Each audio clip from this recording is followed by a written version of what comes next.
uJesu Kristu inkosi. uJesu Kristu inkosi. Igama lami nguDumisani Mothelezi. Wafumana umusa egameni kaJesu waseNazaretha. Ngiyakholwa bazalwane, ngathola umusa, ngiyakholwa eFull Gospel.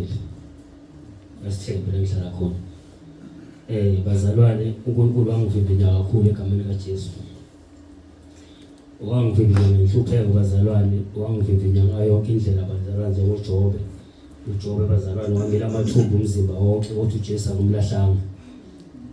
Bazalwane nami ngehlelwa yikho konke ngikusho bazalwane, kodwa uNkulunkulu ngiyamthanda, angisukile namanje kuyena. Ngiyafisa uNkulunkulu ahlale kimi angasuki kimi bazalwane ikhathi zonke. Ngoba ngimbonile empilweni yami namanje ngiyambona bazalwane. Bengithi angizokuza kule nkonzo, kodwa uNkulunkulu wakhuluma nami ekuseni bazalwane, bebe ngizwile ukuthi khona. Ngathi angikwazi ukulala, inkonzo ngizwile. Kufanele ngize ngizokhoza uNkulunkulu. Yani izulu alini, ngihambe ngenyawo bazalwane ngizofika la.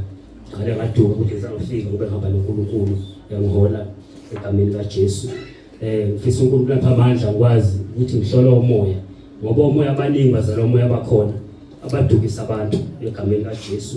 Ngiyafisa uNkulunkulu ukuhlala pha kwaphezulu, ngikwazi ukubona izwi kaNkulunkulu yilona elikhulumayo noma kulona egameni kaJesu. Jesu Kristu inkosi. Amen.